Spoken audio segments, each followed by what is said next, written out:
Ya. Jadi bab 9 membahas tentang reaktualisasi Pancasila dalam kehidupan sehari-hari.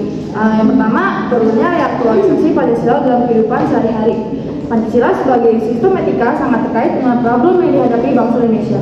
Reaktualisasi nilai Pancasila di setiap perilaku kehidupan menjadi salah suatu kemestian setelah memperhatikan masih banyaknya kasus korupsi yang melanda di negara Indonesia, sehingga dapat memahamkan sendi-sendi kehidupan berbangsa dan bernegara.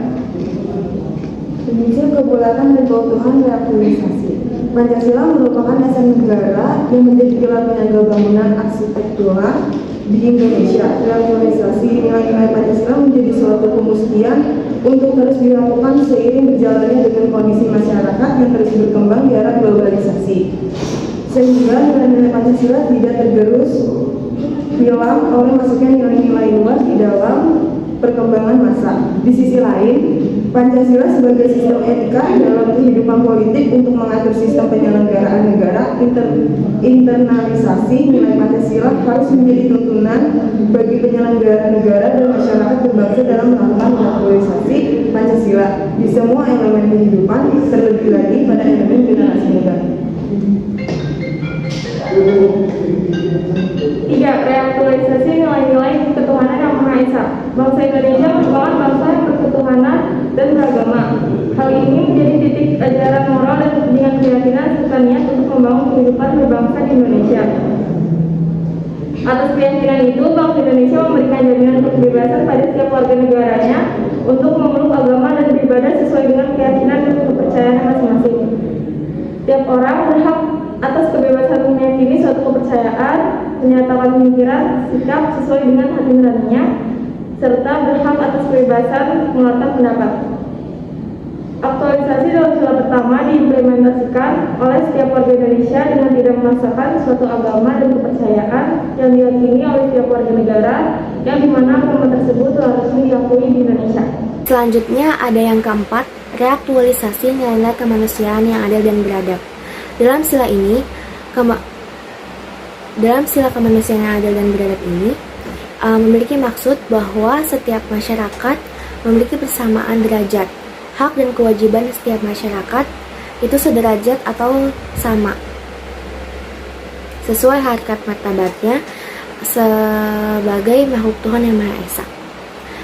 Dalam sila kemanusiaan yang adil dan beradab ini, kata adil berarti suatu keputusan atau tindakan harus berdasarkan dengan norma-norma yang berlaku atau tidak sewenang-wenangnya. Dan kata beradab berarti sikap hidup, tindakan, keputusan harus berdasarkan dengan nilai budaya, termasuk norma sosial dan moral. Reaktualisasi nilai-nilai kemanusiaan yang adil dan beradab ini juga terdapat dalam beberapa bidang. Yang pertama, bidang ekonomi. Dalam pembangunan bidang ekonomi ini, hasil pembangunan ekonomi harus dibagi rata untuk mewujudkan pembangunan ekonomi yang manusiawi dan untuk mengamalkan amanat yang terkandung dalam Undang-Undang Dasar 1945. Lalu yang kedua ada dalam pembangunan sosial budaya. Dalam bidang ini, masyarakat diwajibkan untuk melakukan penyuluhan seperti bergotong royong membersihkan lingkungan dan mengadakan siskamling. Lalu yang ketiga ada pembangunan dalam bidang hankam. Dalam bidang ini, sistem pertahanan dan keamanan negara harus berdasarkan tujuan masyarakat, yaitu tercapainya kesejahteraan masyarakat, mampu menjamin hak asasi manusia, lalu persamaan derajat dan kebebasan kemanusiaan harus diabdikan demi terwujudnya keadilan bagi hidup masyarakat. Lalu ada pembangunan dalam bidang hukum dan HAM. Dalam bidang ini, dalam Undang-Undang Dasar 1945 pasal 27 disebutkan bahwa masyarakat Indonesia harus menjunjung tinggi hukum tanpa pengecualian, dan warga negara berhak atas pekerjaan dan penghidupan yang layak bagi manusia. Reaktualisasi nilai-nilai peraturan Indonesia. Aktualisasi nilai persatuan Indonesia bermaksud agar setiap insan Indonesia memelihara ketertiban yang berdasarkan kemerdekaan, perdamaian abadi, dan keadilan sosial bagi seluruh rakyat Indonesia. Persatuan Indonesia harus disadari sebagai satu untuk Indonesia, walaupun keadaan di masyarakat sangat penuh perbedaan. Akan tetapi harus menjadi satu darah Indonesia dan rela mengorbankan kepentingan golongan demi negara Indonesia. Reaktualisasi nilai-nilai kerakyatan yang dipimpin oleh hikmat bijaksana dalam permusyawaratan perwakilan. Warga negara mempunyai kedudukan, hak, dan kewajiban yang sama dalam mengutamakan kepentingan negara dan masyarakat. Sebelum mengambil keputusan yang menyangkut kepentingan bersama, terlebih dahulu diadakan musyawarah.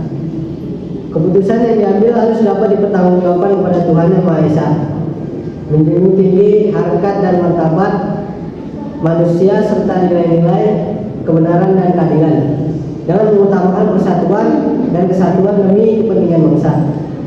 Esensi dari sila keempat Pancasila adalah demokrasi.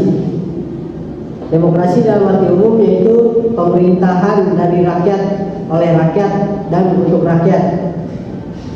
Implementasi sila keempat Pancasila terdapat dalam pembukaan Undang-Undang Dasar 1945 alinea keempat pasal 1 Undang-Undang Dasar 1945. Arti kebijaksanaan dalam sila keempat Pancasila bahwa pemimpin yang profesional dan juga dewasa, berarti dalam penggunaan pikiran selalu mempertimbangkan persatuan dan kesatuan bangsa.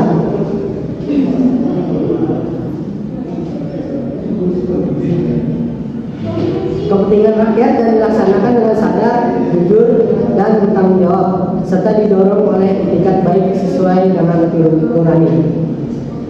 7. Aktualisasi nilai-nilai keadilan sosial bagi seluruh rakyat Indonesia. Dalam sila keadilan sosial bagi seluruh rakyat Indonesia, secara singkat dapat diuraikan sebagai suatu tata masyarakat yang adil dan makmur, sejahtera, baik lahiriah dan juga batiniah, di mana setiap warga mendapatkan hak sesuai dengan hak manusia yang adil dan beradab.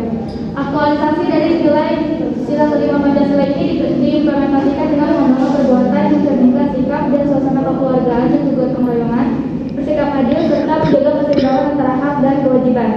Nilai-nilai yang dapat diaplikasikan masyarakat dalam mewujudkan kerukunan dalam kehidupan bermasyarakat. Pertama, upaya membangun lapangan hukum dan HAM, yang dimana merupakan sikap yang tercermin dari pengamalan Pancasila dan sila kelima yang memiliki fungsi sebagai tujuan negara.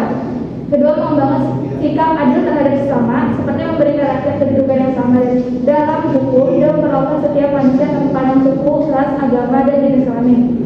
Terakhir, menjaga keseimbangan antara hak dan kewajiban, yang pada dasarnya setiap manusia memiliki hak yang telah diperoleh dari dua sejak lahir yang biasa dikenal dengan hak asasi manusia. Sekian dari kelompok kami, kurang lebihnya mohon maaf. Wassalamualaikum warahmatullahi wabarakatuh.